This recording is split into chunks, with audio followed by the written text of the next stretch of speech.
People's Republic of China has a population of over 1.35 billion. It covers approximately 9.6 million square kilometers, and it is the world's second largest country by land area.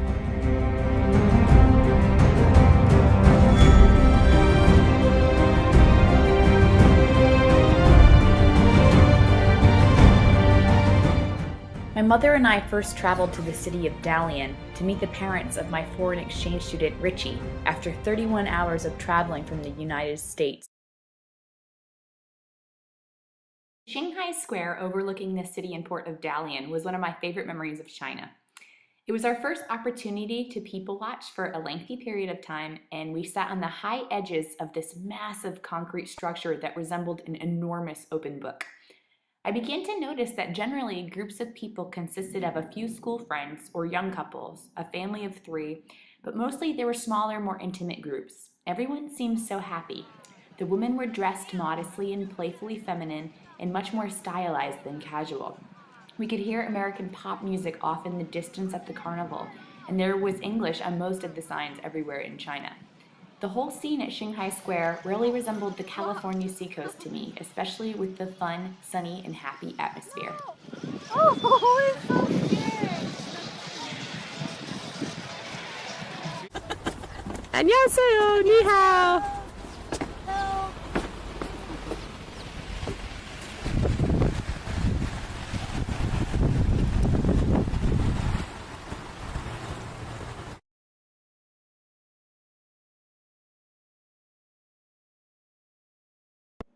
The cities, suburb cities, and suburbs in China are all immaculately clean and landscaped. Highway flyovers shade nature parks and new playgrounds. Grass lawns are manicured. There are an incredible amount of public workers, from street cleaners to gardeners and trash cleanup, who constantly improve outdoor spaces.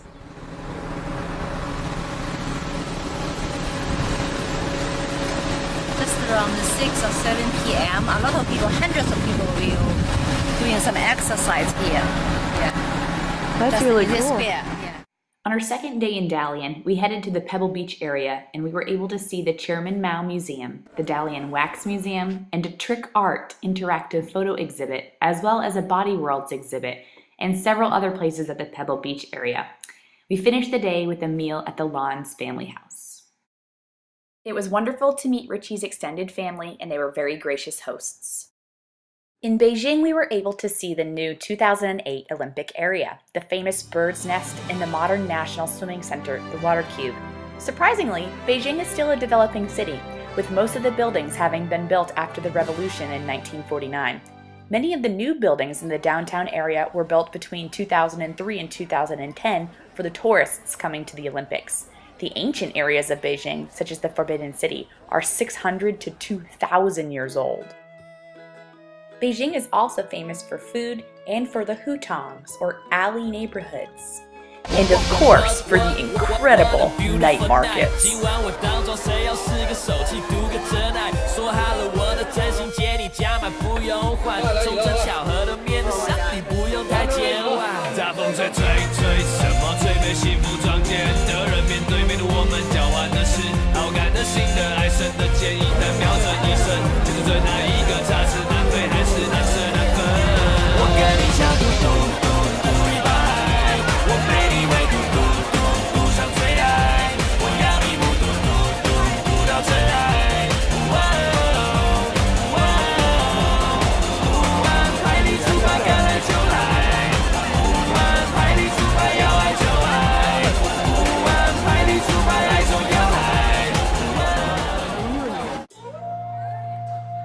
Especially memorable was the tour of the Forbidden City.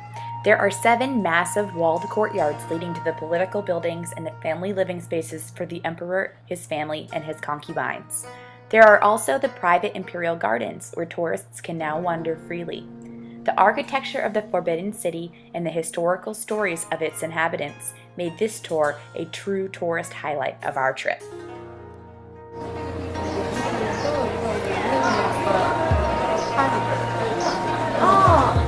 Say each room, the circle has a dragon, each one.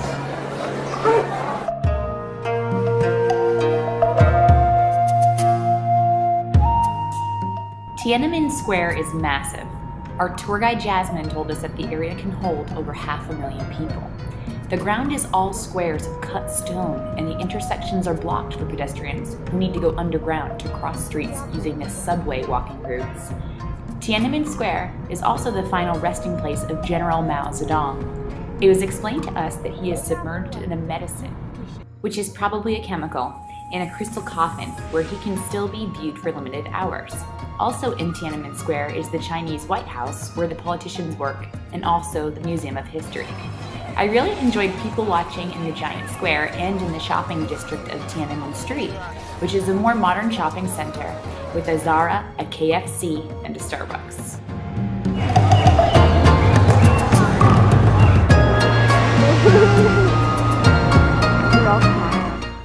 We were also able to try the famous Beijing roast duck at one of the best restaurants in China. The next day we drove several hours north to see the Great Wall of China.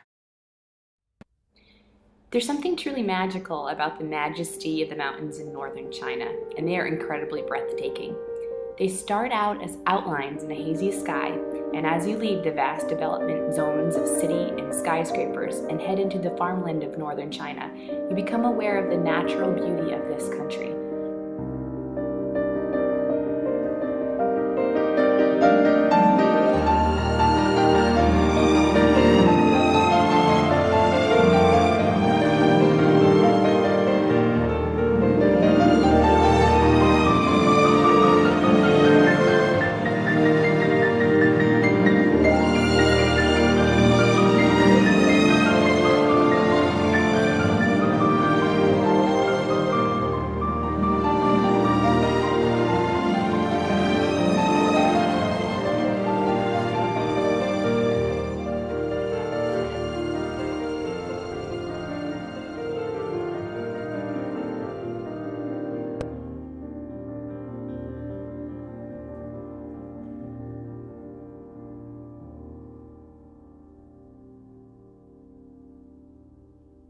We flew to Xi'an from Beijing, and I was able to capture my mother's reaction to one of the 8 wonders of the world.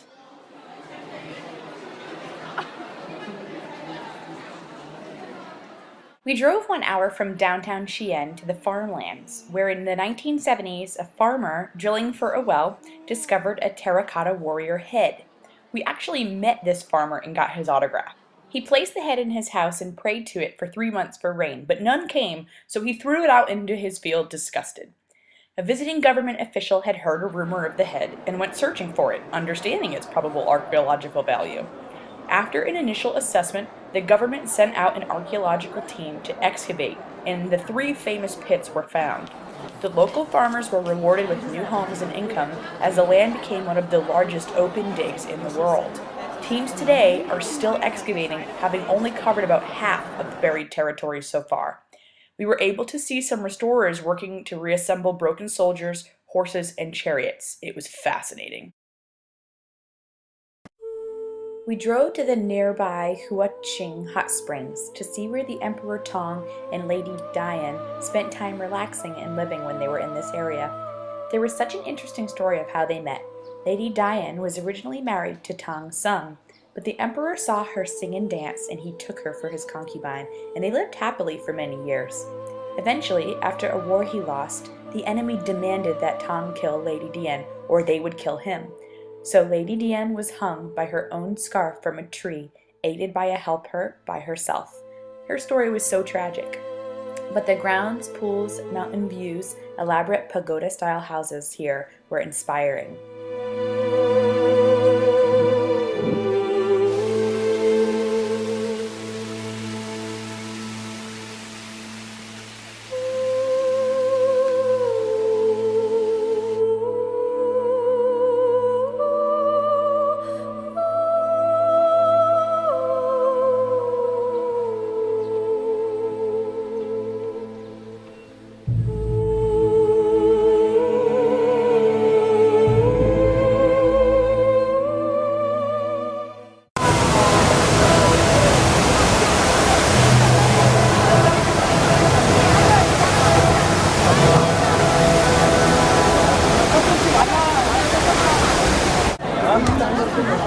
吃饭的时候都没有这么，我就看都没有。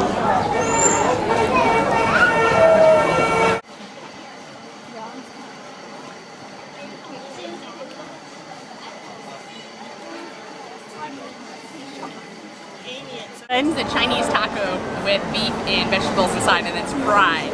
It's kind of like a chalupa. It's delicious. It's my favorite thing so far. 我这还没拿来呢。多少钱了？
When we arrived in Hangzhou, we met up with some of the other students from my school in Florida and Richie's friends, Carl, John, Tom, and Romo, and after lunch, we departed for the West Lake area of Hangzhou. We took a man-rowed boat tour of the lake as a group, which gave us beautiful lake views of the greenery, rolling famous tea plant hills, a temple, pagodas, and later the city skyline.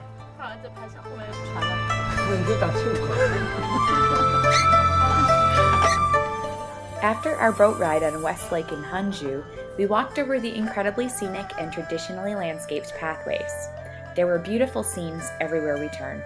A pagoda amongst a hill of flowers, half-moon bridges, a moon gate over a river pebblestone walkway, a pond of koi fish, water birds along the shore, weeping willows hiding gently lapping water, secret paths through rock gardens. It's no wonder that this was the favorite spot of emperors. We also traveled to a famous Buddhist temple. Here is a 600-year-old pillar where the founding monk was buried 1,000 years ago. He was inspired by the Buddhists of India, and there are hundreds of carved Buddhas on the natural caves here. Later that night, we went to see a show directed by Zhang Yimou, the same director of the 2008 Beijing Olympic opening ceremonies.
Let's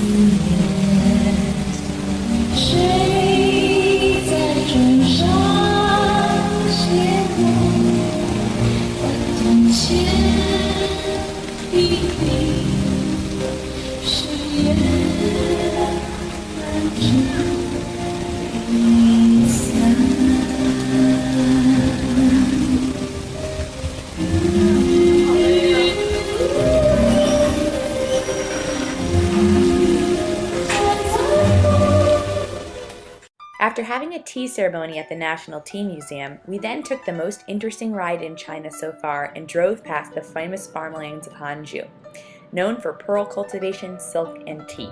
We drove out to the famous small town of Wuzhen. The water town of Wuzhen is a quaint Venice, Italy-style multi-island river town, and we were staying in the refurbished farmhouse-style inn with friendly hosts. We explored the walkways, bridges, water views, scenery, locals, tourist shops, and boats by ourselves for most of the evening. Walking in the evening lights of Wuzhen was one of my fondest memories of China.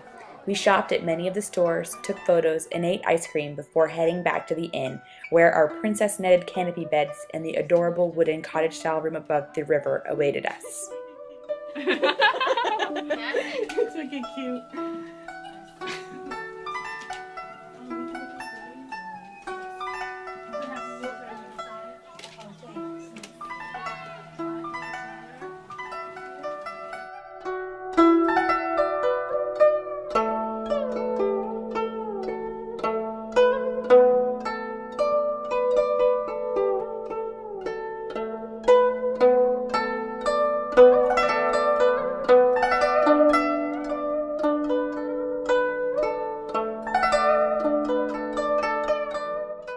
We then drove to the town of Suzhou, which was our last city before traveling to Shanghai, where we would depart back for the United States. In Suzhou, we explored the famous Humble Administrator's Garden. This is a spectacular inner-city walled haven and gardener's paradise. After exploring the garden, we traveled to see a silk factory.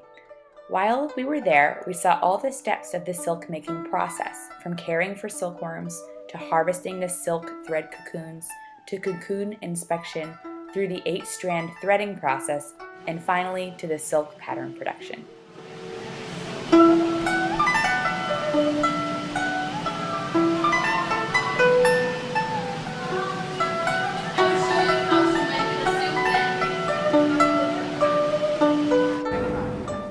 On our last full day in China, we traveled about 2 hours by car to Shanghai, where we walked around in the famous hutongs, which are the shopping alleys, and again ate ice cream before lunch. Richy went shopping later in the glamorous Xintiandi shopping area, and my mom and I walked around and viewed an authentic Shikumen 1920-style Shanghai house museum with delightful antique artifacts.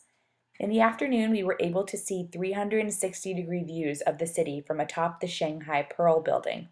We had famous Shanghai dumplings for dinner and had a driving tour of the British-style street called the Bund, and then went to the hotel. In the morning, we hugged Richy goodbye for her return flight to Dalian, and we boarded our flights, first to Seoul and then to Atlanta.